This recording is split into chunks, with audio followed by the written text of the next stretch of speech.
Hello and welcome to this new Sunday documentary react. Today we're going to do something really special.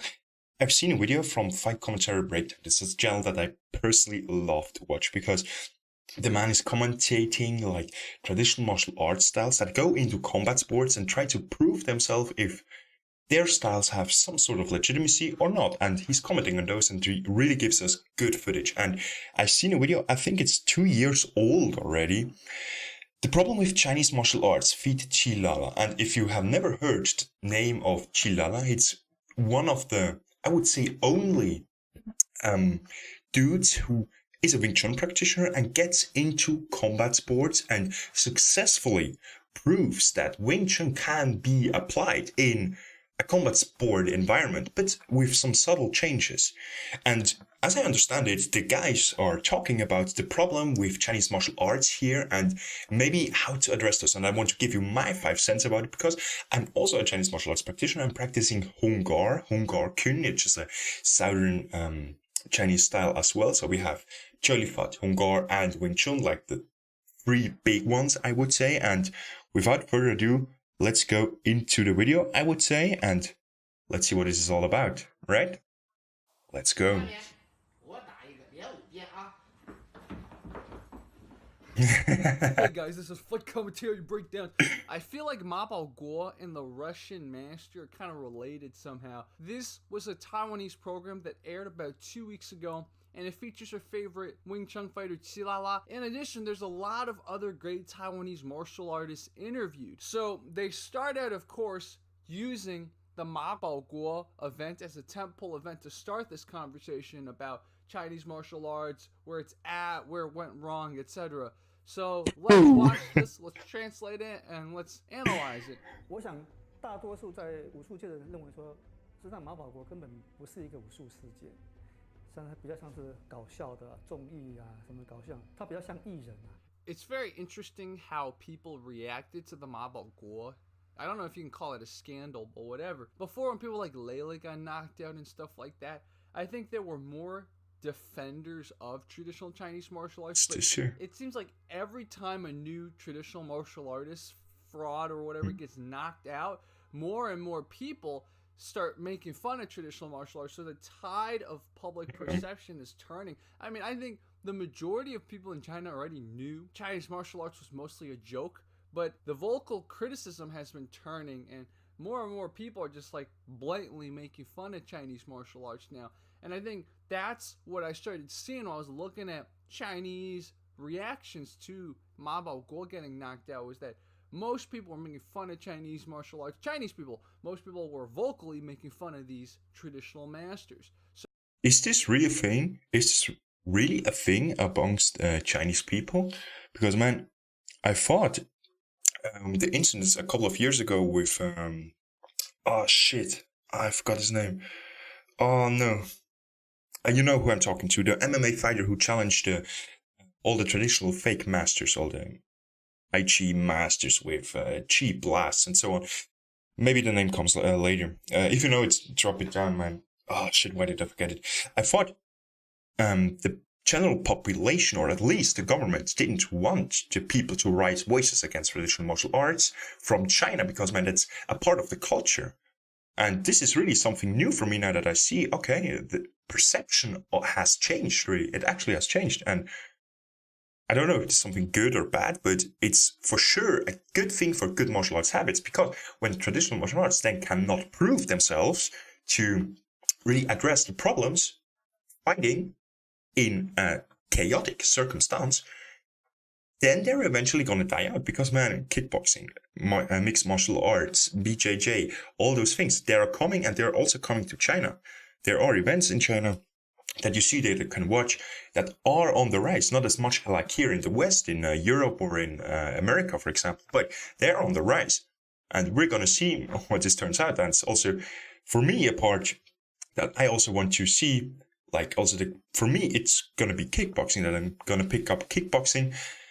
Taking already some classes that I want to mix also my styles because I want to find out really what this is all about, because I'm deeply believing that there is some value in traditional martial arts that you can get out for real fighting, but most of the times, I don't say in any school, but most of the times there is too little of actual fighting going on and too much talking of it. And because you're going to be a fighter like you train, so you fight like you train is the saying that is the best thing that describes the situation, really. And if you don't train fighting, then you are not going to be a good fighter. And that's what I want myself to be, at least. That's the value that I wanted myself and also to come across to you on this channel. And man, maybe it's a good thing to mix it up. I don't know. We'll see. Let's go. So it was a good time. It really was a good time for this Taiwanese television program to explore this issue. 这种传统武术跟现代搏击之间的冲突，有的时候是在某种层面有点商业的操作。Yeah, man, it's all about money. 有一群传统武术的人会一直打着自己是可以格斗、自己实战的名号出来。Xu Xiaodong. Xu Xiaodong. Now I have the name. When I see him, that's Xu Xiaodong. Oh god, that's the name that I wanted to say. Sorry. Did you see? He did the same. The same greeting, the same Kungfu greeting. You cover your fist with your hand here to show respect and to not threaten the other one. Because man, the microphone is away, but I'm protecting my weapon here. That's the greeting to show respect. And keep close attention. Xu Xiaodong is doing the same as the master here. Look, bam.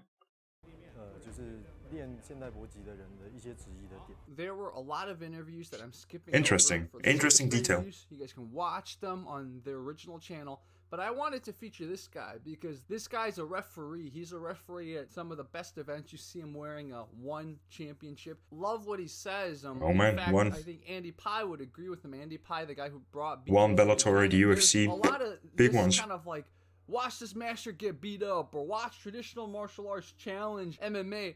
A lot of this is circus freak show fight type of money making. But on the other hand, there are certain people who legitimately believe their own BS. They believe their own lies. But those are definitely in the minority. So it's very important to express that because I think just because it's fun to feature all of that, and there are a lot of them, but I think it's fewer than we think. If I were to put a number figure on how many masters I think there are, I'm going to say there are probably about 10,000 all over the world. I think if you put them all in a room, there's going to be 10,000 of them. Maybe it's more than that. I think more. Count the cult around them, maybe it's more than 10,000. What do you guys think? How many Bushido masters are there in there are this more. world?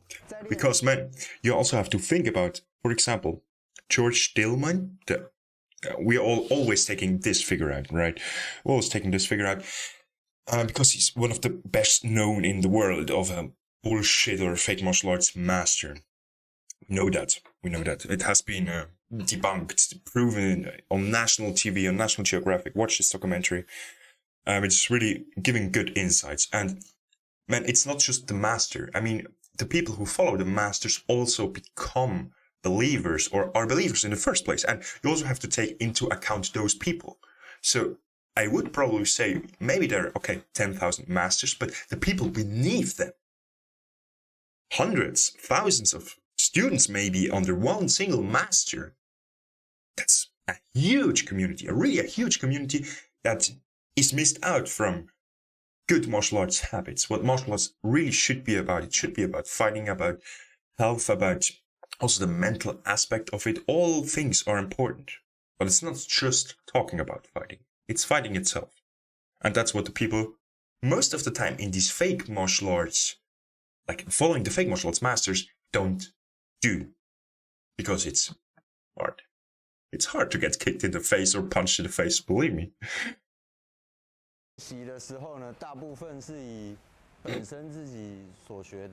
Yes, you have to apply what you learn. As far as I understand, this is now Chilala.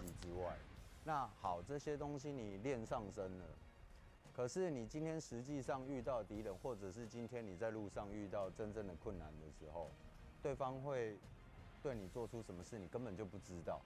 That is our man Silala, our favorite Yeah. Wingchun fighter. And he says good things. First of all, you got to interpret all It's the gonna be stuff that's Sunda being now. passed down. Some of it's probably mistranslated. Some of it's probably mistaught. And then on top of that, there's the uncertainty of combat. You could understand everything your ancestors or your sect or whatever your clan is teaching, but then the X factor is when there's an actual fight. Very good analysis, man. That's why we love Silala. He really thinks things through. 他们会有很大量的就是对练的一个系统，对，那很多的传统武术它面临问题是，他们 Yes, and this exactly is the 不知 problem. 道几成啊？据我所知，可能90%他们是不做实战的对练，对，就是所谓的可能传统来说叫散手的对练，对，那既然不对练的情况，他根本没办法印证他所使用这个技术。 It can be light sparring like this, yeah, exactly. 是不是有没有办法发挥？训练假设比如说练传统武术练2年，跟练现代搏击练2年，我相信只要身体条件不要差太多，应该几率接近0。 And that gets to the bottom of it. That's basically what it Like is. Dojo man. If Live, you don't have the man. sparring, you don't test your techniques, no conditioning, then what do you expect's going to happen? This guy just gets to the bottom. You can cut away all the BS, all the arguing. That's what it is. You test what you practice, anything, you know. You could be studying chess. You could know all the theories of chess, but unless you play another player, how are you going to get good at chess? How are you going to know that all the theories, all the strategies are good? You could go to business school, but until you start a business, how are you going to know that you know how to do business? One of the greatest... That's actually better than you guys think now, because I think a lot of today's social media traffic is about building a business, and man, a lot of those people didn't start a business in the first place. And it's the same with martial arts, or it's the same with anything. First, you have to do something, then you can talk about it. So I'm talking here on this channel from my experience in Hongar and soon from kickboxing, because that's what I'm gonna do. Because I want to really get myself into this, because this is my value that I want. I don't want to be somebody just talking about martial arts. I want to experience it, learn, and then talk about what I've learned, and maybe also how it could be better, how it can be worse, whatever.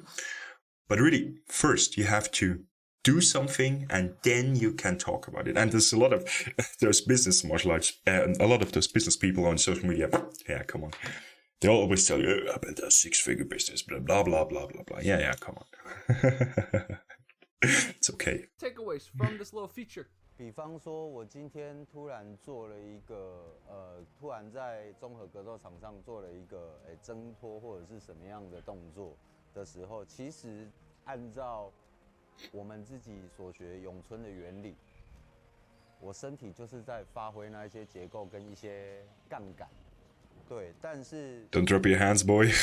外人就会觉得说，这个可能就是抗摔啊，一般不了解的朋友，他们就可能会觉得说，这个不是咏春拳。 Never explore this issue again after this, and it breaks my heart because this is something so important. But again, this Taiwanese program is trying to cater towards the general public, right? They're not in with the debates that are on fight commentary breakdowns and stuff, but Sila is basically addressing a lot of criticism that say, dude, you claim to represent Wingchun, but all you're doing is doing kickboxing, or all you're doing is doing Muay Thai. And then basically what he... Yeah, that's the problem, man. For the untrained eye who doesn't do martial arts, it looks like sloppy kickboxing and sloppy things. But man, I gotta tell you, things work.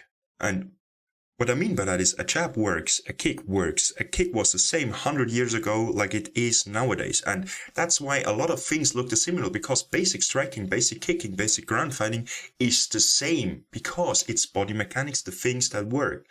Maybe there's some sort of things that come from a traditional background, maybe some sort of other countries, but a good saying that I think it was Matt Thornton that said it, really a big skeptic, and I'm a big fan of him, and there is no Canadian geometry.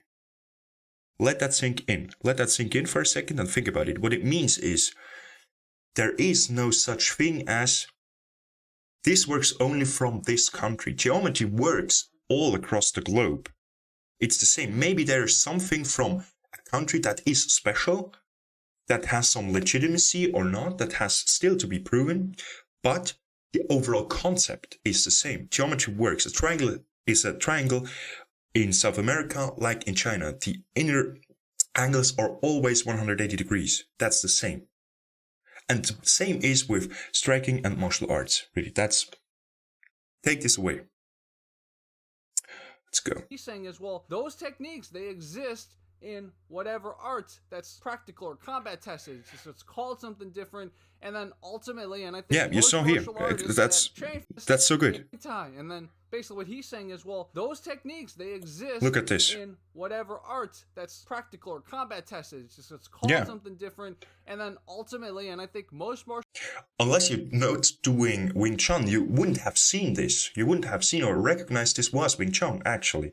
The same is for me when I see Hungar people fight. When I see Hungar people fight on stage or whatever, you see the subtle details. But for your untrained eye, it's impossible to see because, man, how can you see it? You have never experienced any Wing Chun.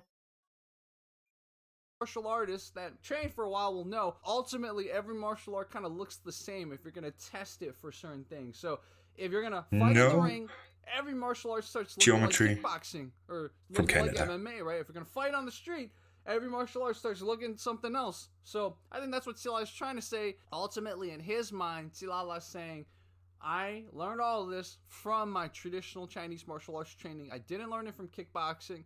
I didn't learn it from That's MMA. the interesting thing. In fact, all of that had roots in traditional martial arts anyways, but they never really addressed that again. So maybe we need to bring Qilala on, have him debate some people. Yes, please. Like Come on.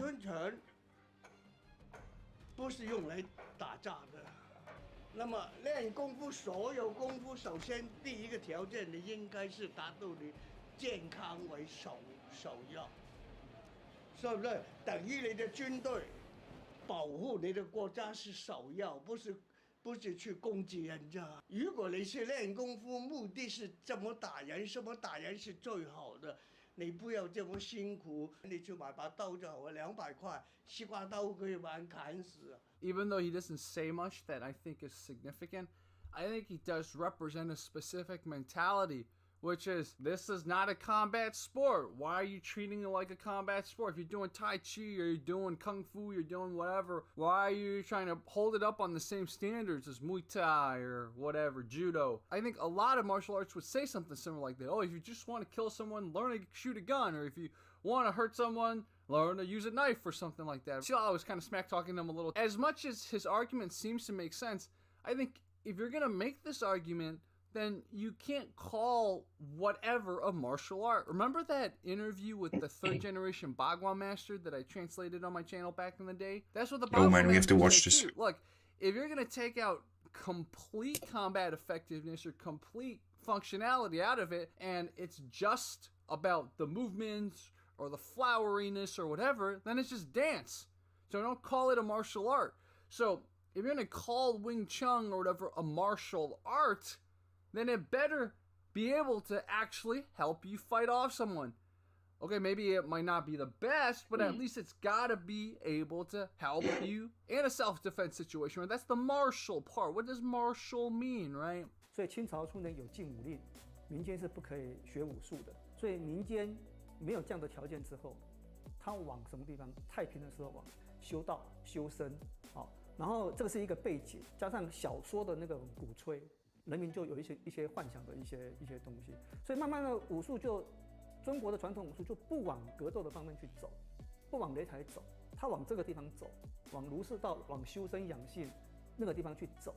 啊，这个地方就是它是一个无底洞嘛。Guy runs a kung fu museum or kind of like a kung fu library. Basically, he's probably the most studied, as in like literature, history, culture studied out of all the people interviewed. And I want to feature him because I did not know, if what he's saying is true, I did not know that starting in the Qing Dynasty, so the last dynasty of China, they already told commoners, so no, bodyguards, police officers, etc., imperial people, you can do this, but commoners, regular people, you're not allowed to practice martial arts. So then, of course, the martial art had to be like, oh, look at this, I'm just dancing. Or look at this, it's just for old people stretching in the park. That's really interesting if that is true. Again, I don't know if that's true. And the second part's really good too. He's talking about, guess what?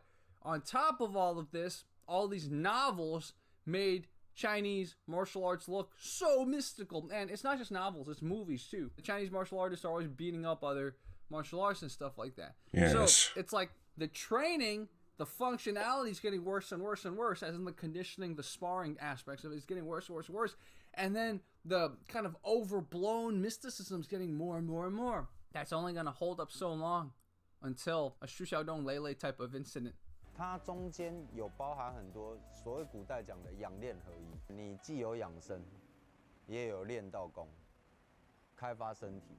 现在放眼望去看到的一些市场上面看得到的一些中国传统武术，我觉得原本有的东西当然是要保留，但是你在教学或者是宣传上面，你必须不能够过于的。This is especially important, I think, now. There are great things to keep, but also need to remember not to exaggerate what you can do. Because when you see, there's really an awesome channel, Roka's Martial Arts Journey. Really, go to that channel, sub to him. He's featuring people who have been in martial arts cults and give them an opportunity to talk and speak live, I think, the last videos I saw. And for other practitioners to see if they see resemblance of their own martial arts school, if they're in a martial arts cult or not. And it's always, you see reoccurring themes there, really. And one of the themes is that it's over-exaggerated. It's one master that can do everything, and you can question him, but you cannot really, right? And this is a big problem that maybe has functioned somehow in China in the late or 50, 100 years ago, that you had one master and he knew all the answers. And nowadays, that just doesn't work anymore. It doesn't work because Western people are different. They are different. They're questioning all the time and they want to have proof for what they are going to learn. That's also why I think there are belt systems not only in Japanese martial arts, because people want to see the next step. They want to work for a target. They want to work for a goal and then achieve it and then move on. The traditional thinking of, for example, Kung Fu, in my experience, is not the same. It's that there is a clinch for those. Because in Kung Fu, you're never finished with something. You can say, okay, you can do kickboxing and you can learn more and more and more. But I would argue that once you mastered, or once you've thrown a decent jab across and then a hook, you know this technique now, you're not training the same way then. In traditional martial arts, you are forced or you are told to work always the same movements over and over and over and over again, and you're never going to perfection, right? This is on one side a good thing, but on the other side, it's also keeping you down, I think, a little bit. And speaking now from the heart, what I just experienced and what I feel, I know there's some value in this, but it's also dangerous because it's then over-exaggerated from the mass that once you master this technique, once you get to the point, and in fact, eventually you never will. That's, yeah. I don't know how you see this. Let me know in the comments. It's really something I want to know from you. What your background is and what you think about this over-exaggeration in traditional martial arts. 神话跟夸大，对我们有套路，然后我们有练功的方法，对比方说一般人讲的站马步、站桩，对，那这些东西是在练内在。I mean, if you enjoy this here, do it. 这些东西当然不能舍去。See, I was like, there's things in traditional martial arts to keep. But in your marketing, don't even think about trying to mystify it or trying to exaggerate anything. 如果有机会，我是希望说学 MMA 的人来跟一个传统武术的老师学一段时间，说传统武术在学什么。不一定说你以后你要学传统武术，你就来体验个半年，然后学传统武术的老师，你去试试看说 MMA 在做什么，你才知道什么叫。Exactly this is my mission for this channel. 不要整天存着一个幻想。我认为这样的交流是，可能它的结果会互相尊重。I agree with that, man. And that's why I do bring on traditional martial artists on this channel too. I'm sure there are things that you can learn from traditional martial arts, just like traditional martial artists can. Should I reach out to him, ask if I want to have a talk? A lot of the modern sort of combat sports type of martial arts. Now, which can learn more from which? I think that is a source of debate, and depending on what the purpose you're learning martial arts and who you talk to, the opinion's probably going to vary. But I agree. I like this type of exchange. I mean, great image. I mean, if you want to learn how to fight in the ring, then for sure, combat sports have more to offer for you than traditional martial arts.